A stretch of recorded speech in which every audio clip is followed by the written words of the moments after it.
Thanks, Kelly. And thanks to your brother Kyle and everyone else involved in Joplin SSDP for bringing me out here today. I got up this morning at 6 a.m. To get on a 7 a.m. flight to lay over in Salt Lake City to fly into Tulsa to rent a car to drive the 2 hours to literally just get here about 5 minutes ago. So I'm a little out of sorts. I got some remarks. I know where I want to go, but I'm still in the moment of figuring out what time zone I'm in. And I was listening to Michael Savage on the way in the car to at least try to acclimate myself culturally to where I am. I have driven back and forth across the country a few times, so I have been in this area once or twice. I believe I was arrested in Utah many years ago and I swore I wouldn't go back. So it's been kind of an interesting day. But when Kelly said, you know, I'd like to bring you in, I'd like to have you talk to the students at mssu, I said, sure. You know, I have tremendous respect for the work that he's doing, Joplin Normal, and that this chapter specifically is doing, because you are located out here in the Midwest. You know, it's much easier in many ways to do this sort of work, to do this sort of advocacy, when you live in regions of the country where oftentimes you're preaching to the choir. That doesn't often accomplish a whole lot. What really makes a difference is bringing this sort of advocacy to regions of the country where people haven't as often been exposed to it. So that's largely why I have such respect for the work that the local groups on the ground are doing here, and it was in large part why I really wanted to make the effort, make the flight, and make sure that I'd be here today. Now, since I'm talking to a lot of young people, since I'm talking to a lot of students, I wanted to talk to you guys about why I think young people and student activists really hold the key to ending marijuana prohibition. And when we have this discussion, I think first we have to talk about the why it needs to be students that are going to change these drug policies. And then, of course, we have to talk about the how. How, in fact, are students and young people going to make the changes we need to end these failed public policies? So first, I begin by talking about the why, and that's really simple. It's self-preservation. It's because the federal government has declared war on all of you sitting out there tonight. Since 1965, this country, the law enforcement of this country, have arrested over 21 million people for violating marijuana laws. But if you take a closer look at who's really the ones being arrested and being prosecuted, I can tell you one thing, it's not me. I'm 38 years old.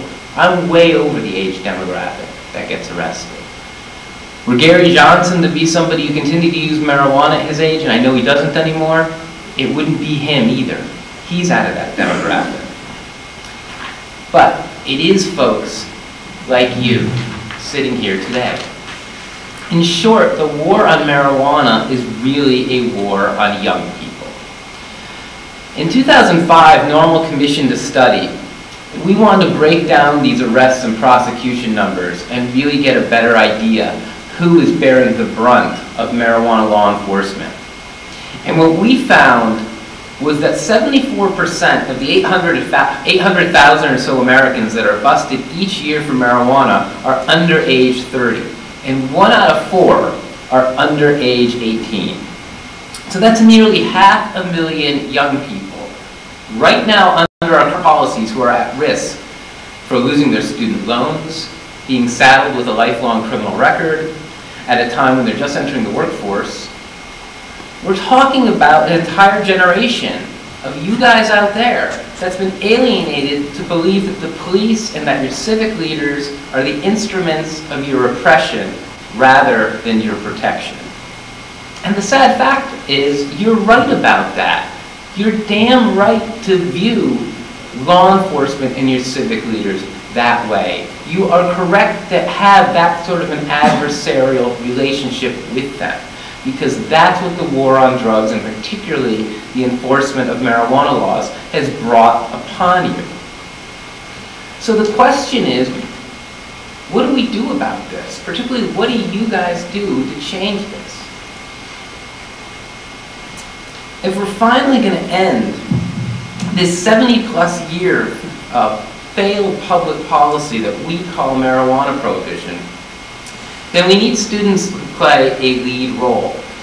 Obviously, you guys in this room have already taken a critical step toward leading this change by getting involved locally in your local SSDP chapter or in your local normal chapter, and by attending this symposium tonight. There's a lot more to be done, and there's a lot more that you guys can do. I believe it was Gandhi who demanded that those who are oppressed must be a part of their own liberation. And marijuana liberation is no different. We can't look to some outsider to give us the freedoms that we know we deserve. We have to take those freedoms back. We're going to have to do it. Our community is going to have to do it itself.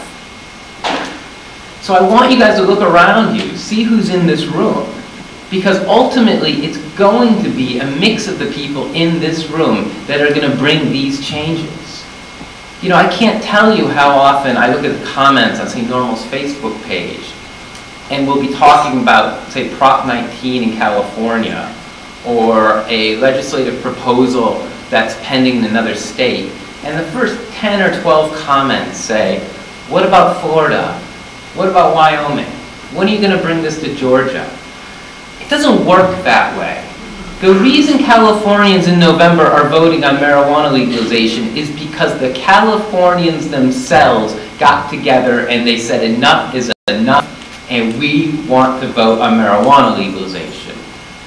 The reason the state of Rhode Island has medical marijuana and has medical marijuana dispensaries is because the people in the state of Rhode Island got together with the lawmakers in that state and they said, this is what we want, this is how we can achieve it, and they got it done.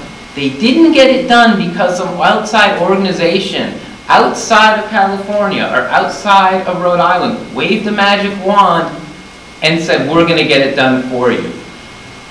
A group of billionaires didn't sit around with a map of the United States and say, now it's Rhode Island's turn.